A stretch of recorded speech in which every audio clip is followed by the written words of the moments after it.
ভাবুন তো একটিবার, আজই যদি আপনার জীবনের শেষ দিন হয়, আসরের আজান হওয়ার আগেই যদি মালাকুল মাউত এসে আপনার সামনে দাঁড়িয়ে যান, আপনি কি তখন প্রস্তুত? কবরে নামানোর পর যখন মাটি পড়তে থাকবে, যখন মুনকার নাকির আসবে প্রশ্ন নিয়ে, সেই মুহূর্তে আপনার পাশে কে থাকবে?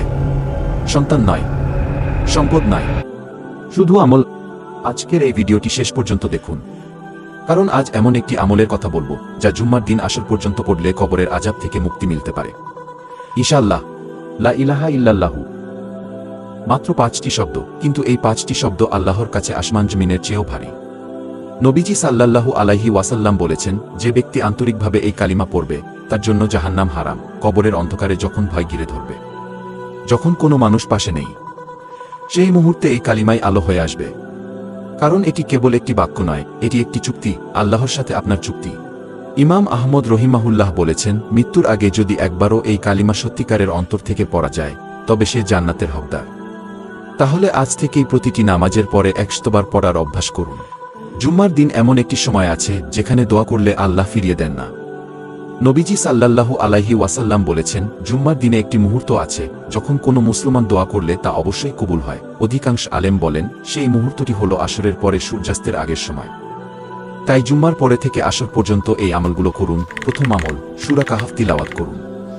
নবীজি বলেছেন, যে ব্যক্তি জুম্মার দিন সূরা কাহফ পড়বে, 2 জুম্মার মাঝে তার জন্য নূর জ্বলে থাকবে।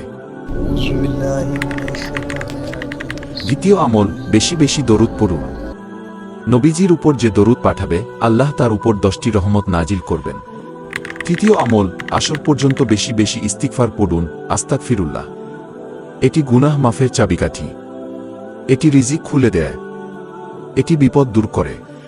ভাই ও বোনেরা, ভিডিওটি ভালো লাগলে এখনই লাইক করুন এবং দিন প্রচারে চ্যানেলটি সাবস্ক্রাইব করুন। আর দয়া করে ভিডিওটি না টেনে শেষ পর্যন্ত দেখুন, কারণ শেষে এক ভয়াবহ সত্য কথা বলবো যা আপনার জীবন বদলে দিতে পারে। এখন একটি কঠিন কথা বলবো, মনোযোগ দিয়ে শুনুন। আপনি যদি হারাম উপায়ে উপার্জন করেন, হারাম খাবার খান, তাহলে আপনার দোয়া কবুল হবে না।